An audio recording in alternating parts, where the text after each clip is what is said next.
creativity seems related to IQ in that people with higher IQs are likely to be creative, or if you take people who are noted for their creativity, there's a high probability that they'll have a higher IQ.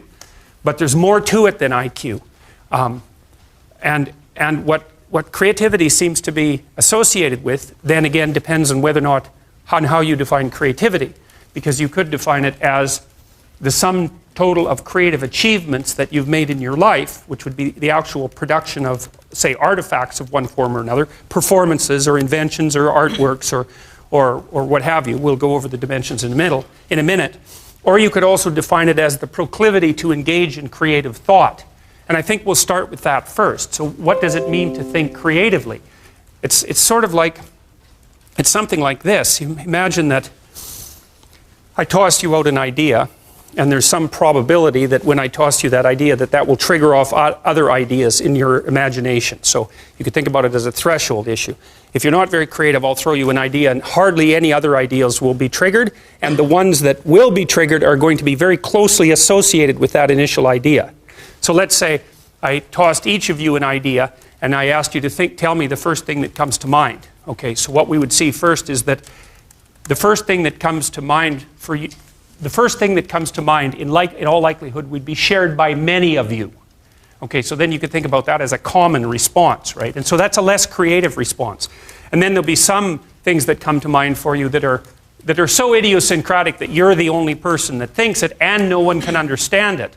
Well, that's also not exactly creative, because the thing that for something to be creative, it has to be novel and useful at the same time. That's sort of a rough definition. Something creative is novel and useful. And obviously, there's a certain amount of judgment that goes along with that, clearly. But if it's too novel, then no one else can understand it, and it's unlikely to be useful. So there's a range of convenience. So anyways, if you want to decide if something's creative, like what we would do, I could say to you, okay, in the next 3 minutes, I want you to write down all the uses you can think of for a brick. So, okay, so someone tell me a use for a brick. Breaking windows. A pumice for your feet. Yes, okay. What else can you use a brick for? Build a wall. Build a wall, it's a very small wall. A wall for ants. And what else? Paperweight. Paperweight. Okay. Well, so you get the idea. You're not feeling very mouthy today, obviously. But so you see that. So if we gathered your responses, say I said you have to think up 20 things that you could do with a brick, then a bunch of the things that you thought would be the same, and some people would come up with something different. Like yours was reasonably different, the one about using it as a pumice stone for your feet. Someone else might have come up with that, but it's a good creative response because it's unexpected and you could actually do it, So anyway, so you'll get a graph of probability of response, right? And the more probable, the less creative, roughly speaking. It's not the only criteria, though, because you also have to look at utility. So if I said, okay, you've got 3 minutes to write down as many uses as you can think of for a brick, I would score that in a variety of ways. The first thing I would do is just figure out how many uses you generated. That's called fluency. And we could also do that. I could just say, write down as many words as you can that begin with the letter S in 3 minutes, or that begin with the letter C, or 4-letter words that begin with the letter D. I can constrain it. And if I counted how many words you generated, if I had an IQ measure and I had a measure of how many words you generated, IQ plus the number of words that you generated would be a better predictor of your creativity than just IQ. So there's this fluency element and so that's something like the rate at which you can produce, say, verbal ideas. And one of the things we do know about the creativity dimension of openness is that it is associated with fluency. And it's also associated with originality. And originality would be how improbable your use was compared to the uses generated by other people. So you can think of, you get thrown an idea and there's some probability that will co-activate other ideas. And if it co-activates many other ideas, that's like fluency. And if it co-activates ideas that are quite distant from the original idea, something like that, and you could track distance by comparing it to probability that other people have generated it, then that's also another indication of creativity. So they have to be many unlikely responses that are useful. That's what creativity is, roughly speaking. And then you can fractionate it into different dimensions. So that's creative thinking. But then creative achievement would be the ability to take those original ideas and then actually to implement them in the world. And that's obviously much more different than merely being creative. And then what creativity is depends on which of those measurement routes that you take. Now, I developed a questionnaire with one of my students, Shelley Carson, it's just about 30 years ago now, 20 years ago, I guess, called the Creative Achievement Questionnaire. And I'll show you that here. And I'll show you some of the things that are interesting about it. You hear very frequently people say things like everyone's creative. It's like, that's wrong, okay? It's wrong. It's just as wrong as saying that everyone's extroverted.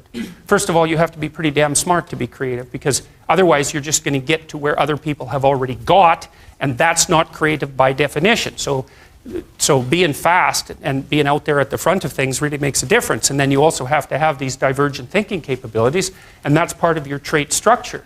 And creative people are really different than non-creative people. Partly because, for example, they're highly motivated to do creative things and to experience novelty and to chase down aesthetic experiences and to attend movies and to read fiction and to go to museums and to enjoy poetry and to enjoy music that's not conventional music, for example. These aren't trivial differences. And so it's a real misstatement to make the proposition that everyone's creative. It's just simply not the case. It's a matter of wishful thinking. It's like saying that everyone's intelligent. It's like, well, if everyone's intelligent, then the term loses all of its meaning, because any term that you can apply to every member of a category has absolutely no meaning. Now, that doesn't, and the other thing you want to be thinking about here is that don't be thinking that creativity is such a good thing. It's a high-risk, high-return strategy. So if you're creative, you just try this. There's creative people in this room, man. You guys are going to have a hell of a time monetizing your creativity. It's virtually impossible. It's really, really difficult because, first of all, let's say you make an original product. You think the world will beat a pathway to your door if you build a better mousetrap. It's like, that's complete rubbish. It isn't true in the least. If you make a good creative product, you've probably solved about 5% of your problem. Because then you have marketing, which is insanely difficult, and then you have sales, and then you have customer support, and then you have to build an organization, and you have to, if it's really novel, you have to tell people what the hell the thing is. We built this future authoring program, right? And it's available for people online. So how do you market that? No one knows what that is, and that's a real problem. If you write a book, well, then you have the problem that another 1 million people have also written a book. But if you produce something that's completely new and doesn't have a category, people can't search for it online. How are they going to find it?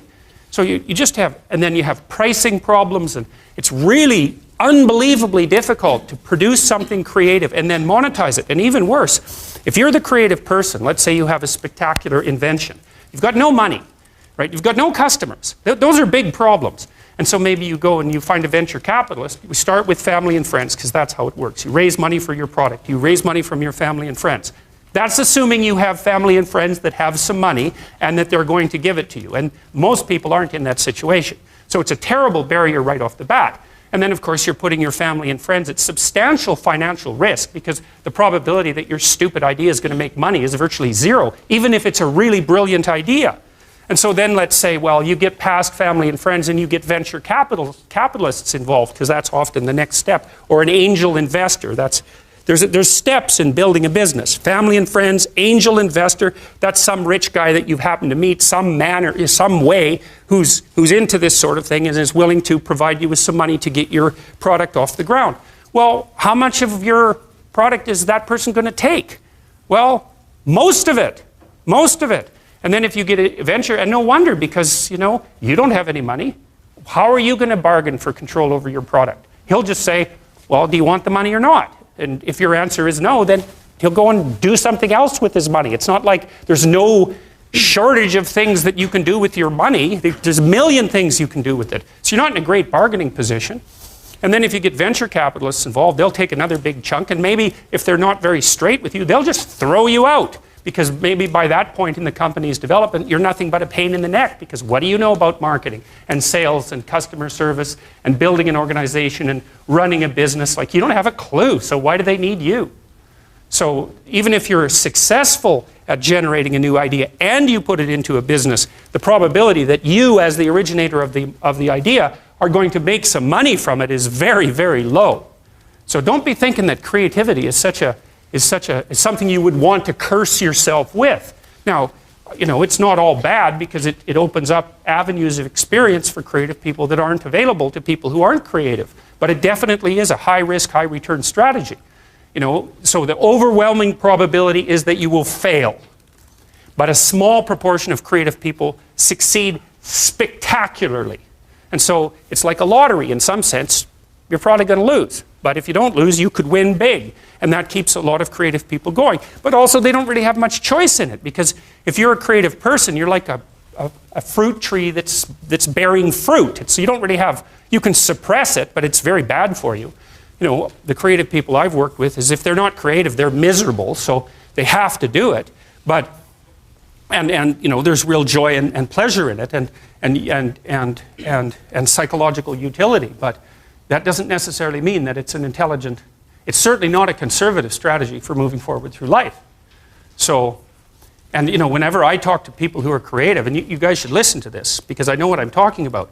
If you happen to be creative, if you're a songwriter or another kind of musician or an artist or any of the other number of things that you might be, find a way to make money and then practice your craft on the side because you will starve to death otherwise. Now, for some of you that won't be true, but it's a tiny minority. Your best bet is to find a job that will keep body and soul together and parse off some time that you can pursue your creative thing because then, well, as a long-term strategy, a medium to long-term strategy, it's a better one. But it's got incredibly difficult for people, musicians for example, it's incredibly difficult for new musicians to monetize their craft, even if they're really, really good at it. So so anyway, so don't be, so I say, well, everyone's not creative and everybody goes, oh, that's terrible. It's like, it's not so terrible. It's not self-evident that you would curse someone with high levels of creativity. So, all right, so here's how our creative achievement questionnaire works. What we did essentially was we thought up how many domains there are in which you might be creative. And this is, remember, when you're designing a questionnaire, you want to be over-inclusive because the statistics will take care of it, right? So you can take a big area of potential, you can take a large area and aim your questionnaire at it, and you can do statistics post hoc to see if you're covering the area. If the things that you're measuring are nicely correlated, there's something about them that's similar. If they're not correlated, then maybe you're measuring two different things and you can get rid of one of them. That's fine. So we did start with a pretty wide range. We thought, okay, well, what domains can you be creative in? Visual arts, painting and sculpture. Then we had experts sort of rank order levels of achievement within those domains. And so if you were a painter, 0 gives you, I have no training or recognized talent in this area. Okay, so you really want to keep an eye on the zeros, all right? So then I have taken lessons, people have commented on my talents, I have won a prize, my work has been critiqued in national publications. All right, so you get 0 to 7 points, but you can indicate more than, maybe that's happened to you more than once. So, and what happens, this is interesting, is that the higher you are up in this hierarchy, the more likely it is that those things have happened to you more than once. And that's another example of this weird thing called the Pareto principle or Price's law, which is that it's sort of, as good things happen to you, the probability that more good things will happen increases. Right, so because once you're famous, people give you all sorts of opportunities to do other things, right? So your success doesn't go like this. It goes like this, 0, 0, 0, skyrocket. That's how it works. But getting from 0 to 1, if you're starting a business, the hardest customer you'll ever get is your first one, and then the second hardest one will be your second one. It's virtually impossible to get a first customer because they're going to say to you, first of all, you're going to be selling to people who are basically conservative. And they're not going to be willing or able to evaluate whether your damn product is good for anything. And so they'll say, well, who are your other customers? And if your answer to that is, well, we don't have any, it's like, well, then what? They're going to be the first one. No, because people don't stick their necks out at all, not a bit, ever. And so unless you're well established in the market, especially if you're dealing with a big company, you can just bloody well forget it. It's like a 3-year sales cycle anyways. It's because big corporations move very, very slowly. And you might be able to find a small company that doesn't have much money who would be willing to use your stupid product for nothing if you're really nice to them. And you can get one customer that way. It's very, very difficult. And so you'll end up, and what do you